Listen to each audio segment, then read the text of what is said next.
दोस्तों नमस्कार, मैं हूं शैलेंद्र सिंह और आप देख रहे हैं हमारा YouTube चैनल शब्द शब्द शैलेंद्र सिंह। आज हमारे साथ हैं कथक आर्टिस्ट माया कुलश्रेष्ठ, जो लखनऊ घराने से जिन्होंने सीखा कथक और फिर जयपुर घराने से भी सीखा रहा था।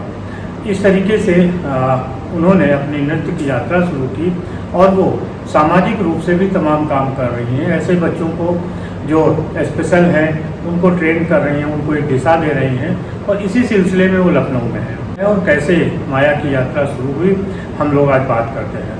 बहुत बहुत स्वागत आपका। थैंक यू भैया, थैंक यू शैलेंद्र जी। कैसे आपने कथक की यात्रा शुरू की थी अपनी?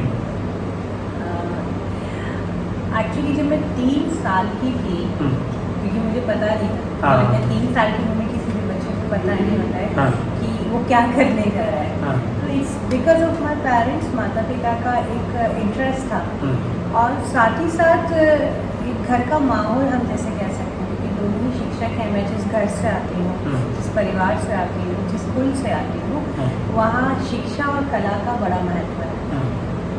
वहाँ उन लोगों का एक लिटरेचर बैकग्राउंड था। मेरे फादर लिटरेचर से ही है और मदर भी लिटरेचर से ही है। तो साहित्य की वजह से हम लोग कथाएँ बहुत सुनते थे। अच्छा। तो जैसे कि घर में पापा बताते भी थे, जितना मुझे याद रहता है उस समय की बात है।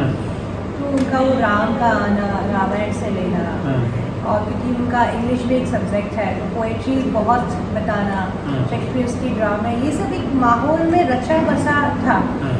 अब बात उस समय की होगी, जहाँ तक मुझे रिकॉल होता है, ये लोग प्रोग्राम्स देखने जाते थे मेरे पेरेंट्स। अच्छा। उस समय मैं थी नहीं। अच्छा अच्छा।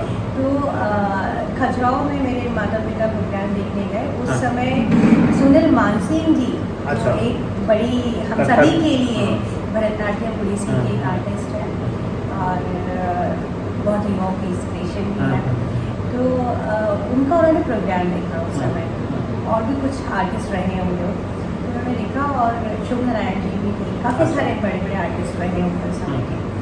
तो कुछ प्रोग्राम हम लोगों ने देखे, उनको ये लगा कि ये जो मंच के जो आर्टिस्ट हैं ये काफ़ी अलग होते हैं और जो रियल लाइफ के जो हम देखते हैं उनसे ज़्यादा वो चीज़ें अट्रैक्ट करती थी। हालांकि वो थिएटर देखते थे और शायद ये भी एक अट्रैक्शन का पॉइंट हो सकता है, आकर्षण का एक केंद्र रह सकता है। तो जब उन्होंने ये देखा कि ये जो आर्टिस्ट हैं इनका एक सोचने का नज़रिया या किस तरह से वो लोगों से इंटरेक्ट करते हैं, एक खास तरह की पर्सनालिटी बन जाता है, एक अलग व्यक्तित्व होता है, उनका एक अलग ऑरा होता है। तो शायद वो भी इस समूह में आ गए। अच्छा। और मेरी परीक्षा शुरू हो गई। मैं पैदा नहीं हुई थी, शायद मेरे पैदा होने से पहले ही उन्होंने प्लान कर दिया, पहले ही मेरा डिसाइड हो गया था। बट इंटरेस्टिंग फैक्ट ये है कि मैंने कभी या मेरे परिवार ने कभी ये नहीं सोचा कि हमें या मुझे करियर बनाना है। मैंने मास्टर साइकोलॉजी में किया बस सीखने के लिए, और शायद मेरे माता पिता या मेरा भी अभी इतने सालों बाद, 30 साल की जर्नी के बाद मुझे ये समझ में आने लगा है कि कला हमें कुछ दे या ना दे, वो हमें एक जुझारूपन देती है। आपने लखनऊ घराने का कथक सीखा और फिर जयपुर भी गई, ये क्या जर्नी थी? एक्चुअली घराने पर्सनली मैं नहीं मानती। मेरे लिए सभी लोग गुरुजन हैं। जो भी लोग फील्ड में काम कर रहे हैं और निरंतर काम कर रहे हैं, वो सच में बड़ा योगदान दे रहे हैं। डेफिनेटली मैं घराने से बियॉन्ड हूँ। मैं सभी कलाकारों को देखती हूँ, सभी कलाकारों को सुनती हूँ और मेरी पूरी कोशिश होती है कि जो भी काम कर रहा है, मैं अच्छे बुरे की क्राइटेरिया से ही परे हूँ। मैं किसी को जजमेंटल नहीं देती। जजमेंटल ये होती कि अरे ये तो बहुत अच्छा आर्टिस्ट है, मैं तो उसको देखने सुनने जाऊँगी, नहीं, ये तो बहुत खराब कर रहा है, ऐसा नहीं। मतलब मैं कलाकार है मैं। लेकिन आपको कौन सा घराना सबसे अच्छा लगता है अपने लिहाज से? फंसवाने वाले हो मुझे। मैं लखनऊ में बैठी हूँ और लखनऊ में हम लोग के कार्यक्रम चल रहे हैं। लखनऊ घराने की खासियत है, सारे घराने बहुत सुंदर है, सबकी अपनी अपनी खासियत है। और ऐसा मेरा मानना है कि हर घराना एक शहर की खूबसूरती लेके बनता है, उसके अपने अंदाज होते हैं, वहाँ की कला संस्कृति।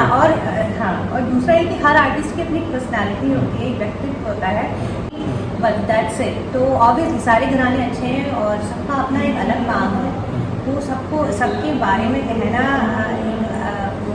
मतलब मैं अपने आप को उस काबिल नहीं समझती। अच्छा, आपके जो मंच रहे हैं, जो स्टेज प्रोग्राम रहे हैं, वो कहाँ कहाँ हैं और कौन सा आपका यादगार रहा है कि ये हमारा सबसे यादगार प्रोग्राम रहा? मेरे तो अभी आपके आवत में ही हमने किया था, शायद आप उसकी विटनेस रहे हो।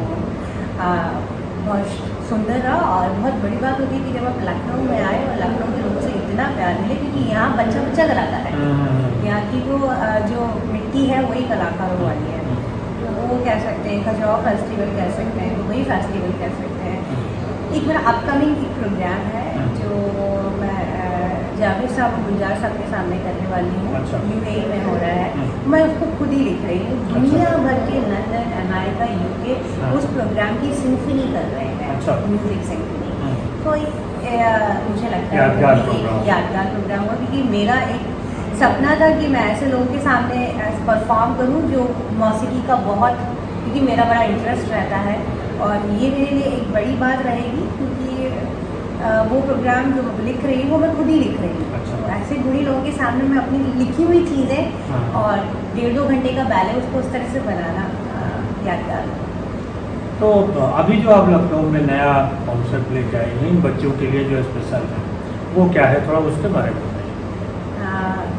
हमारी एक संस्था है अंजना वेलफेयर सोसाइटी, AWS। हम लोग पिछले 11 सालों से, अब 11 साल हो जाएंगे 31 दिसंबर को। तो मेरी माँ के नाम पे ये संस्था है। तो वो बात मैं इसलिए बताना चाह रही हूँ क्योंकि जब ये संस्था शुरू की थी तो बहुत सारे लोगों का कहना था कि संस्था को कोई सपोर्ट नहीं होता है, और आजकल तो बड़ा अलग तरह से लोग इसको देखते हैं तो एज बिजनेस अनावल, तो धीरे धीरे तुम काम इसमें सर्वाइव नहीं कर पाओगे, तो छोड़ो। तो जब शुरुआत किया तो काम था कि मैंने वही बताया, जो मेरी यात्रा रही है वो बहुत अप्स एंड डाउन्स वाली रही है, कोई बड़े नाम के साथ नहीं रही कुछ नहीं। तो मुझे लग रहा था युवा कलाकारों के लिए बहुत काम करने की ज़रूरत है, तो वो सब चीज़ें जानने की प्रोसेस में एक ऑर्गेनाइजेशन होना चाहिए। और मैंने बहुत कोशिश की, तो मैंने बहुत रिसर्च की, पर मुझे ऐसा कोई ऑर्गेनाइजेशन दिखा नहीं जिससे मुझे ज़रूरत है। हर ऑर्गेनाइजेशन के अपने बड़े बड़े लैंडमार्क्स थे, fantastically they were doing so good, but ऐसे बच्चों के लिए कोई जगह नहीं। तो मुझे लगा हमें ज़मीन से जुड़े हुए लोग जिनको वास्तव में ज़रूरत है, एक संस्था होनी चाहिए। इसलिए उसका नाम माँ के नाम पे रखा, क्योंकि अब माँ के नाम से मुझे जैसा बच्चा बड़ा अटैच होता है, तो आप चाह के भी कभी उसको ना ये नहीं सोच सकते कि मेरे से अब होगा नहीं। वो नाम आपके लिए मोटिवेशन है, तो वो नाम वहाँ रखा और 11 साल हो गए। आप सबका स्नेह मिला, आशीर्वाद मिला। दिव्यांग बच्चों से मिली, मेंटली डिसऑर्डर जो बच्चे होते हैं, ऑटिस्टिक जो बच्चे होते हैं, इन सब से मिली। एंड वो क्योंकि ज़िंदगी काफ़ी सारे पड़ाव से होकर गुजरती है, जिसमें आपको लगता है आपका दुख सबसे बड़ा है, चाहे वो पर्सनल हो चाहे वो प्रोफेशनल हो। पर जब मैं इन बच्चों से मिली तो मुझे लगा कि आपका दुख सबसे बड़ा हो ही नहीं सकता है। ये बहुत इनोसेंट बच्चे हैं और आपकी छोटी छोटी चीज़ों पे खुश हो जाता है। मतलब अगर मैं एक रिदम के साथ क्लैप सुना दूंगी तो उनके फेस की स्माइल देखने वाली है, ठीक है। एक मैं छोटा सा पॉज मार दूंगी और वो देख के बड़े खुश होकर ताली बजा देते हैं। तो सच बताओ, मेरे लिए ऐसा था कि इंटरनल एक हीलिंग जैसा काम कर रहा था मेरे लिए। तो धीरे धीरे लगा कि और फिर उनको क्लासिकल डांस म्यूजिक से जोड़ना एक टफ टास्क था। फिर उनको ट्रेन किया, प्रोसेस यहीं से स्टार्ट हुई कि इनको सिखाना है। मुझे लगा कि इनके साथ कुछ ऐसा काम, इनको कुछ काम मिलना चाहिए। आप इनको आत्मनिर्भर बना दो। अब वो आत्मनिर्भर कैसे बनाओगे, आपके पास ऐसे क्या सोर्स है, एक छोटी सी तो संस्था है हमारी। तो फिर कोशिश की कि कुछ वर्कशॉप्स में उन बच्चों को तराशा जाए।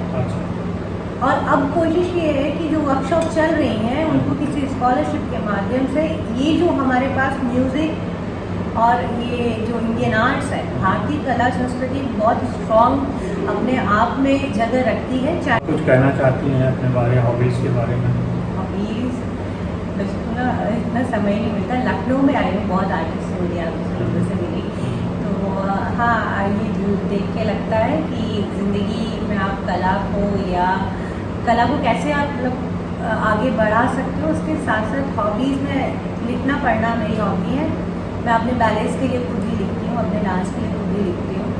तो वो मेरी हॉबीज़ है। खुद को तलाशते हैं और फिर तराशते हैं और फिर तराश के लोगों के सामने पेश करते हैं। तो बहुत शुक्रिया माया जी, और दोस्तों आपका भी शुक्रिया कि आप इतने लंबे समय तक हम लोगों को देखते रहे। ऐसे ही बने रहिए हमारे साथ, हम आपको नए नए लोगों से मिलवाते रहेंगे। शुक्रिया, धन्यवाद।